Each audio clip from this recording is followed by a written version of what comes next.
एक व्यक्ति का विरोध करते करते, मेरे प्रधानमंत्री का विरोध करते करते अब देश का विरोध करने लग गए। क्या आज हमारा विपक्ष इतना मुद्दाहीन हो गया है? बताइए मुझे, डॉक्टर बाबा साहेब भीमराव अंबेडकर का क्या सम्मान किया इन्होंने? क्या रे, आप मुझे बता दीजिए जो आपने बाबा साहेब के सम्मान में किए हो। और ये लोग बात करेंगे संविधान की। प्रधानमंत्री मेरे दिल में बसते हैं, जरूरत पड़ेगी तो दिल चीर के दिखाऊंगा। और ये है संविधान हमारा। कैसे संविधान को आप अलग अलग मंच पे लहराते हैं, उसकी किताब को ये लोग जेब में लेके घूमने का काम करते हैं।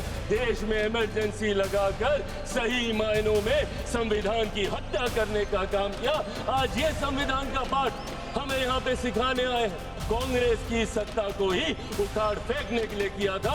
उन्होंने कहा था सिंहासन खाली करो कि जनता आती है।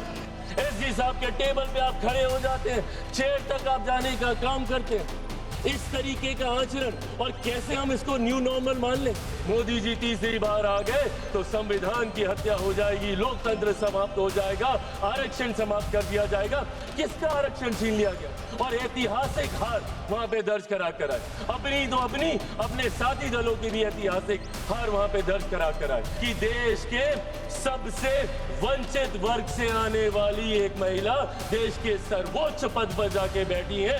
ये बात इन्हें चुभती है। देश की एक बड़ी आबादी को घर घर राशन पहुंचाने का काम किया ताकि उनके हाथ में ज्यादा पैसे बच सके। उनकी प्रति व्यक्ति आय को बढ़ाने का हमने काम किया। आज मैं, मेरी पार्टी लोक जनशक्ति पार्टी रामविलास की तरफ से माननीय स्पीकर साहब के ऊपर आए अविश्वास प्रस्ताव के विरोध में अपनी बातों को रखने के लिए यहाँ पे खड़ा हुआ हूँ। आज जब मैं अपनी बातों को यहाँ पे दर्ज करा रहा हूँ, मुझे अफसोस इस बात का होता है कि आज हमारा विपक्ष इतना मुद्दाहीन हो गया है कि आज उन्हें सदन में लाने के लिए एक अविश्वास प्रस्ताव, वो भी स्पीकर साहब के खिलाफ, इन तमाम मुद्दों में, सरकार की तमाम गतिविधियों में, तमाम कार्रवाइयों में अगर उन्हें सबसे ज्यादा महत्वपूर्ण कुछ लगा तो वो इसको लेकर आए। ये अपने में दर्शाता है कि अब विपक्ष के पास या तो कोई मुद्दा बचा नहीं, और हकीकत इसमें यह भी है कि सरकार की जो भूमिका रही है पिछले 11 सालों में, मेरे प्रधानमंत्री नरेंद्र मोदी जी के नेतृत्व में जिस तरीके से सरकार की उपलब्धियां रही हैं, नीतियां रही हैं, शायद उन्होंने कभी विपक्ष को ये मौका दिया भी नहीं। पर आज जब हम लोग इस अविश्वास प्रस्ताव की बात कर रहे हैं, स्पीकर व्यक्ति विशेष नहीं होता, चेयर होता है। और इस चेयर का सम्मान हम सब करते हैं, हम सबको करना चाहिए। ये चेयर किस आधार पे काम करती है? संविधान के आधार पर। संविधान के आधार पर भारत की संसद, हमारा देश एकमात्र आधार पर चलता है। मेरे प्रधानमंत्री ने अपने शब्दों में इस बात को कहा कि देश चलेगा तो सिर्फ और सिर्फ संविधान के आधार पर चलेगा। मैं संविधान की ये कितना ये सम्मान करते हैं, क्योंकि कई बार कांग्रेस के तमाम नेता अपनी जेब में संविधान की किताब को लेकर घूमते हैं, अलग अलग मंच पे उसको लहराने का काम करते हैं। संविधान का सम्मान आप कितना करते हैं उसकी चर्चा मैं बाद में करूंगा, पर संविधान के रचयिता, उनका इन्होंने कितना सम्मान किया इसका भी जिक्र आज होना जरूरी है, क्योंकि आज उन्हीं के बनाए हुए संविधान के आधार पर इस शेयर का हम लोग सम्मान करते हैं। डॉक्टर बाबा साहेब भीमराव अंबेडकर। मैं पूछना चाहता हूं कांग्रेस विपक्ष के नेता और दलों से जो इनका समर्थन करते हैं, बताइए मुझे डॉक्टर बाबा साहेब भीमराव अंबेडकर का क्या सम्मान किया इन्होंने?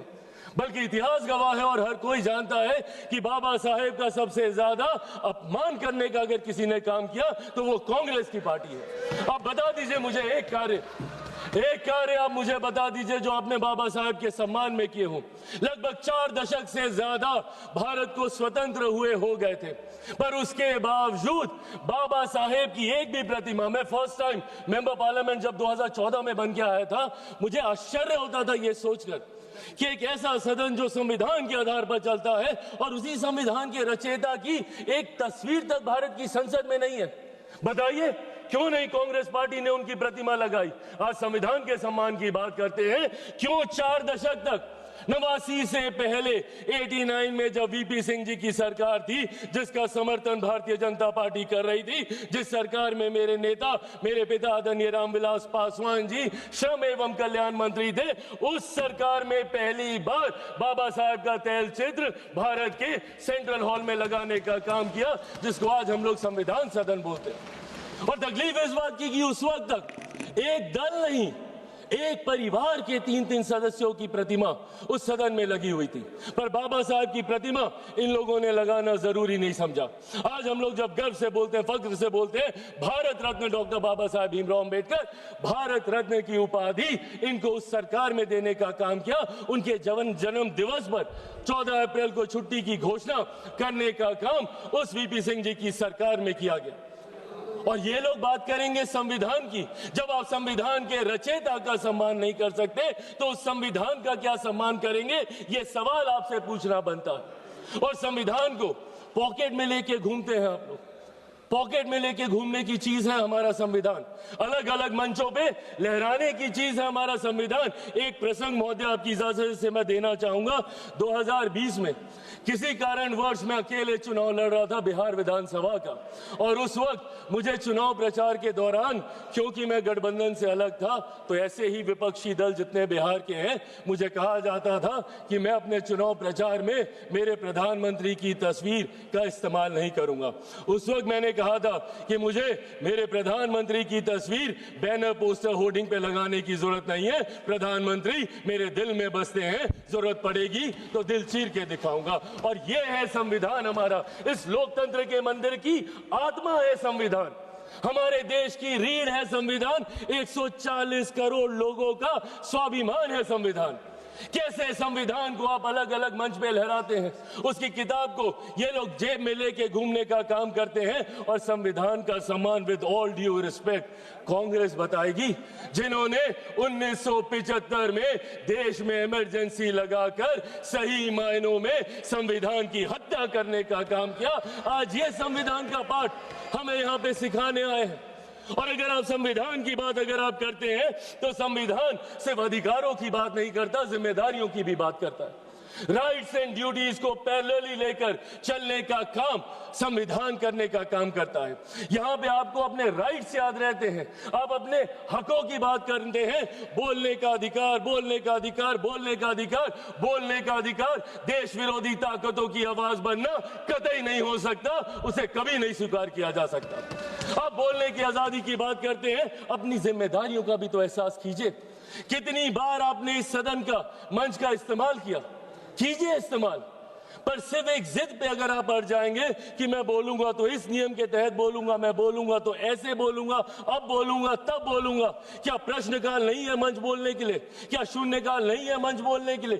क्या अलग अलग डिबेट्स नहीं है मंच बोलने के लिए? आज राष्ट्रपति जी के अभिभाषण पे आए धन्यवाद प्रस्ताव के ऊपर आप रखते जितनी बातों को रखना है, पर सिर्फ एक जिद कि मैं ऐसी बात बोलूंगा जिसकी कोई प्रामाणिकता नहीं है। और उस जिद के चक्कर में आप भी नहीं बोले, किसी को नहीं बोलने दिया। यहाँ सपा, टीएमसी, जो भी लोग यहाँ पे मौजूद हैं, इन लोगों का भी समय पूरा खाने का काम सिर्फ एक व्यक्ति और उनकी उस जिद ने, और उस जिद की वजह से आपके खुद अपने दल के नेता कितना सफर कर रहे हैं। मैं खुद, मेरे दल में 3 first timer member of parliaments हैं। मैं चाहता हूं कि उन्हें ज्यादा से ज्यादा मौका मिले। आपकी पार्टी में कितने फर्स्ट टाइमर्स होंगे, सपा में कितने होंगे, टीएमसी में कितने होंगे? सदन चलेगा तब तो बोलने का मौका मिलेगा। और कितने मौके मिलते हैं भाई, बाकियों को तो फिर भी समय मिल जाता है। जो बड़े चेहरे होते हैं वो मीडिया के माध्यम से अपनी बातें रख लेते हैं, बट कोई पहली बार का सांसद अपने क्षेत्र में दिखाने के लिए कि मैंने तुम्हारे लिए सवाल उठाया, प्रश्नकाल ही होता है। उनके पास यही 0 आवर होता है, या अगर कभी कोई डिबेट होती है तो उनकी पार्टी उनको मौका देती है। यही मौके होते हैं ना। तो इन मौकों का इस्तेमाल करने की बजाय अगर संसद में गतिरोध ही चलता रहेगा, संसद को आप चलने ही नहीं देंगे। और क्यों नहीं चलने देंगे? सिर्फ एक जिद की वजह से। और जिद पे क्या याद आता है? अधिकार, बोलने का अधिकार, बोलने का अधिकार। आपकी ड्यूटीज कहां जाती है? My right to move my hand stops when the nose of the other person starts. आपको रुकना होगा, आपको अपनी जिम्मेदारियों का एहसास करना होगा। और आपकी जिम्मेदारी ज्यादा है, आप विपक्ष हैं, विपक्ष का काम है सरकार को घेरना, घेरिए। रोज सुबह हम मंत्री तैयारी करके आते हैं, रात रात भर हम लोग बैठते हैं कि कल सदन में सवाल है, पूछिए सवाल, देंगे हम जवाब। अकाउंटेबिलिटी तय कीजिए, बट अकाउंटेबिलिटी तय करने की रिस्पॉन्सिबिलिटी आपके ऊपर है। ये आपकी जिम्मेदारी है कि हमारी जवाबदेही को आप तय करें, पर ये जवाबदेही आप तय नहीं कर रहे। प्रश्नकाल नहीं चलने देते, शून्यकाल नहीं चलने देते। क्या ये वो मंच नहीं है? सदन में सिर्फ आप एक विषय पर बोलेंगे तभी आपकी बात दर्ज की जाएगी। और यही कारण है कि एक के बाद एक देश की जनता इन्हें नकारने का काम कर रही है। मैं बिहारी हूं, बिहार की धरती से आता हूं। जयप्रकाश नारायण जी ने बिहार की धरती पर ही वहां के गांधी मैदान में संपूर्ण क्रांति का आह्वान किया था, और वो संपूर्ण क्रांति का आह्वान कांग्रेस की सत्ता को ही उखाड़ फेंकने के लिए किया था। उन्होंने कहा था, सिंहासन खाली करो कि जनता आती है। और आज वही काम देश की जनता के समर्थन से मेरे प्रधानमंत्री कांग्रेस मुक्त भारत करने का कर रहे हैं। क्यों? क्योंकि आपका आचरण ऐसा है। इस तरीके के आचरण को कतई नहीं स्वीकारा जा सकता। सदन में इस तरीके से आना, टेबल पर चढ़ जाना। मैं खुद सनातनी हूं, मैं मानता हूं अगर ये लोकतंत्र का मंदिर है तो यहाँ पे रखे कागज, टेबल, कुर्सी मां सरस्वती का रूप है। किस तरीके से आप कागज फाड़ते हैं, एसजी साहब के टेबल पे आप खड़े हो जाते हैं, चेयर तक आप जाने का काम करते हैं। इस तरीके का आचरण, और कैसे हम इसको न्यू नॉर्मल मान लें? क्योंकि ये आचरण निरंतरता में होता गया तो परंपरा बन जाएगी, और परंपराएं उदाहरण बन जाएंगी। और कल जो हमारी जगह यहाँ पे बैठा होगा वो आज का उदाहरण दे रहा होगा। इसीलिए जरूरी है आज की तारीख में हमें अपने आचरण को सुधारने की। एक के बाद एक, जब मैं विपक्ष की जिम्मेदारियों की बात करता हूं, लोकतंत्र की खूबसूरती है सत्ता पक्ष विपक्ष। जहां सत्ता अपनी बात रखेगी, विपक्ष अपनी बात रखेगा। क्या है इनका ऑल्टरनेट विजन? एक विजन बता दें मुझे। अगर सरकार ये गलत कर रही है तो ये चीजें हैं, आप इसको सही कीजिए। ऑल्टरनेट विजन आप देंगे नहीं, सिर्फ आरोप लगाएंगे और लोगों को भ्रमित करने का काम करेंगे। आज तक इन लोगों ने लोगों को सिर्फ विपक्ष ने डराकर अपनी तरफ करने का काम किया। एक के बाद एक ऐसे मुद्दे उठाते हैं और उसको लेकर भ्रम फैलाने का काम करते हैं। कभी सीए का मुद्दा उठाते हैं, हम लोग सदन में कह के थक गए भैया कि सीए का कानून एक ऐसे नागरिकता देने वाला कानून है जहां पे वहां दूसरे अल्पसंख्यक लोगों को नागरिकता देने का कानून है, जहां पे बहुसंख्यक ही मुसलमान है। अब मुसलमानों के बीच में जाके भ्रम फैलाना, नागरिकता छीन ली जाएगी, नागरिकता छीन ली जाएगी। किसकी नागरिकता छीन ली गई? पूरी लोकसभा का चुनाव ये लड़ते रहे कि अगर वापस से मोदी जी तीसरी बार आ गए तो संविधान की हत्या हो जाएगी, लोकतंत्र समाप्त हो जाएगा, आरक्षण समाप्त कर दिया जाएगा। किसका आरक्षण छीन लिया गया? कहां का लोकतंत्र समाप्त हो गया? कौन से संविधान की हत्या कर दी गई? एक के बाद झूठ बोलना और इस तरीके से लोगों को भ्रमित करना। और अब नया हथियार इनको मिला एसआईआर को लेकर। एसआईआर को लेकर सदन नहीं चलने देंगे, उसको लेकर हंगामा करेंगे। अरे प्रभु, एसआईआर पहली बार थोड़ी हुआ, आपके समय पे भी हुआ था। उस वक्त क्या हो गया एसआईआर को लेकर? और एसआईआर का जवाब तो बिहार की जनता ने दिया ना। एलओपी गए थे वहां पे 10-12 दिन वहां पे करके आए और ऐतिहासिक हार वहां पे दर्ज करा कर आए। अपनी तो अपने साथी दलों की भी ऐतिहासिक हार वहां पे दर्ज करा कर आए। हकीकत ये है कि एसआईआर नहीं, जो ये वोट चोरी बोलते हैं, वोट चोरी नहीं, इनका जनादेश चोरी होता जा रहा है। और इस बात का एहसास ही इनको नहीं हो रहा। क्यों? क्योंकि ये अपनी अंतरात्मा में झांक के नहीं देखते। इनको आरोप लगाना है पर आत्ममंथन नहीं करना। इनको दूसरे से सवाल पूछने हैं बट खुद से कभी सवाल नहीं करने, और यही कारण है। और आज एक व्यक्ति का विरोध करते करते, मेरे प्रधानमंत्री का विरोध करते करते अब देश का विरोध करने लग गए। एआई समेट जहां पे अंतरराष्ट्रीय जगह से लोग आए हैं, इंटरनेशनल मीडिया वहां पे मौजूद है। और क्या कर रहे हैं आप? और एक ऐसा समिट जहां पे दूसरे देशों के राष्ट्रीय अध्यक्ष आकर हमारी प्रणाली की तारीफ कर रहे हैं, जिसका विरोध इन्होंने उस वक्त भी किया था। यूपीआई के वक्त इन्होंने कहा था कैसे होगा, एक औरत जो ठेले पे है वो कैसे उसकी पेमेंट करेगी, पॉश मशीन कहां से लगेगी। और आज उसी की तारीफ फ्रांस के राष्ट्रीय अध्यक्ष करके जा रहे हैं। और उस समिट में इन्होंने देश को अपमानित करने का काम किया। डेड इकोनॉमी बुलाते हैं हमारे देश को ये, जबकि दूसरे लोग और अर्थशास्त्री इस बात को मानते हैं कि India is one of the fastest growing economy. Global challenges होने के बावजूद हमारी अर्थव्यवस्था मजबूत होती जा रही है। क्या ये सामान्य बात है कि दहाई के आंकड़े से धीरे धीरे हम लोग करते करते चौथे नंबर पर आ गए? आने वाले दिनों में वो दिन भी दूर नहीं जब हमारा देश दुनिया की तीसरी सबसे बड़ी अर्थव्यवस्था होगा।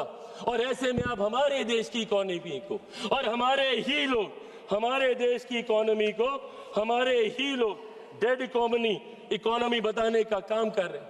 इसीलिए आज इस मंच के माध्यम से बस मैं ये आग्रह करूंगा, एक बार मदद कर दें, कहां पे दे तो दो। इसीलिए आज इस मंच के माध्यम से मैं आग्रह करूंगा और विपक्ष से भी करूंगा, and I think it's our collective responsibility. जहां चुनाव लड़ना था हम लोग लड़ आए, जितने आरोप प्रत्यारोप करने थे हम कर आए, और हमें कई मौके मिलेंगे। अभी फिर असम में मौका मिलेगा, बंगाल में मिलेगा, हर राज्य में मिलेगा। जब तक वन नेशन वन इलेक्शन नहीं आता, हमें हर दूसरे तीसरे महीने हमें मौका मिलता रहेगा आरोप प्रत्यारोप करने का। पर सदन को तो इससे बख्शे। Let it be a collective responsibility of all of us to come together। और यहाँ पे बात हो, और बात होनी जरूरी है। सहमति असहमति की बात नहीं है, बात होनी जरूरी है। आप अपना पक्ष रखें, हम अपना पक्ष रखेंगे, लोगों को उसके बाद फैसला करने दीजिए। आप राष्ट्रपति जी के अभिभाषण पे आपके पास पूरा समय था, आप राष्ट्रपति जी के सम्मान की बात करते हैं। क्या आप बताइए, उनके अभिभाषण पे आए धन्यवाद प्रस्ताव का इस तरीके से निरादर करना, क्या ये उनका अपमान नहीं था? जिस तरीके से विपक्षी दल बंगाल वो गई थी, जिस तरीके से वहां की सरकार, अरे राष्ट्रपति हैं वो, चुनावी राजनीति से, दलगत राजनीति से उठकर है वो, और जिस तरीके से उनका अपमान वहां पे किया जाता है, क्योंकि इनको तकलीफ इस बात की है कि देश के सबसे वंचित वर्ग से आने वाली एक महिला देश के सर्वोच्च पद पर जाके बैठी है, ये बात इन्हें चुभती है। और इसीलिए राष्ट्रपति जी के अभिभाषण पर ये अपनी बातों को नहीं रखने देना चाहते। अंत में महोदय, मैं बस ये कहना चाहूंगा, आज जिनके खिलाफ ये अविश्वास प्रस्ताव लेकर आए हैं, आदरणीय ओम बिरला जी, हम सब जानते हैं और दिल पे हाथ रखकर इनमें से किसी से भी पूछेगा, हर व्यक्ति कहेगा कि ऐसे स्पीकर जिन्होंने दलगत राजनीति से उठकर हर किसी का सम्मान करने का काम किया। एक मिनट माननीय सदस्य, एक मिनट। माननीय सदस्यगण, सदन की सहमति हो तो सभा की कार्यवाही 7 बजे तक के लिए बढ़ा दी जाए। माननीय सदस्य बोलिए। आदरणीय ओम बिरला जी, हम सब जानते हैं कि उनका व्यक्तित्व कैसा है, कितनी समावेशी सोच वाले हैं। उन्होंने हमेशा प्रयास किया कि ज्यादा से ज्यादा लोगों को अकोमोडेट किया जाए, ज्यादा से ज्यादा फर्स्ट टाइमर्स को मौके दिए जाएं। दुनिया भर के प्रोग्राम्स उन्होंने चलाए, इंटरेक्टिव सेशंस उन्होंने चलाए, और वो आज से इस चेयर पे थोड़ी बैठे हैं, उनका अपना अनुभव है। पिछली लोकसभा में भी वो इस चेयर पे बैठकर इस सदन का संचालन करते रहे और खूबसूरती से करते रहे। और किसी से भी पूछेगा, हर कोई मानेगा कि कतई उनके आचरण में, उनके व्यवहार में या उनकी समावेशी सोच में अगर किसी को किसी बात की तकलीफ हो, पर इन लोगों को दिक्कत इसी बात की होती है कि भाई अगर कुर्सी पे बैठा कोई व्यक्ति ऐसे फैसले ले रहा है जो देश हित में है, जो राष्ट्र निर्माण में है, हमारी सरकार ऐसे प्रस्ताव लेकर आ रही है, तो कैसे ये उसका समर्थन कर सकते हैं? आज पूछिए इनको किस बात की तकलीफ है मेरी सरकार से। इस बात की तकलीफ कि आज राष्ट्रीय स्तर पर ही नहीं, अंतर्राष्ट्रीय स्तर पर मेरे प्रधानमंत्री के नेतृत्व में हम लोग हर सेक्टर में आगे बढ़ने का हम लोग काम कर रहे हैं। किस बात की तकलीफ है? मैंने बाबा साहेब का जिक्र किया। जब मैं इनसे सवाल पूछता हूं कि आपने क्या किया, हमारी सरकार ने प्रधानमंत्री जी के नेतृत्व में बाबा साहेब से जुड़े हुए जितने 5 स्थल थे, भले मऊ में उनकी जन्मभूमि हो या दिल्ली में जहां पे उनका निवास था, या चैत्य भूमि हो या दीक्षा भूमि हो, या लंदन में जहां पे उन्होंने उच्च शिक्षा हासिल की, उन तमाम जगहों को तीर्थ स्थल के तौर पर हम लोगों ने विकसित करने का काम किया। अलग अलग योजनाओं के माध्यम से गरीबों को मुख्य धारा के साथ जोड़ने का काम किया। पिछले 11 साल में 25 करोड़ लोगों को हम लोगों ने गरीबी रेखा से बाहर बाहर निकालने का काम किया, देश की एक बड़ी आबादी को घर घर राशन पहुंचाने का काम किया ताकि उनके हाथ में ज्यादा पैसे बच सके, उनकी प्रति व्यक्ति आय को बढ़ाने का हमने काम किया। एक के बाद एक ऐसे फैसले मेरे प्रधानमंत्री के नेतृत्व में लिए गए जिसकी वजह से आज हमारा देश वैश्विक चुनौतियों के बावजूद एक स्थिर व्यवस्था है, एक स्थिर अर्थव्यवस्था है और धीरे धीरे ये बढ़ती जा रही है।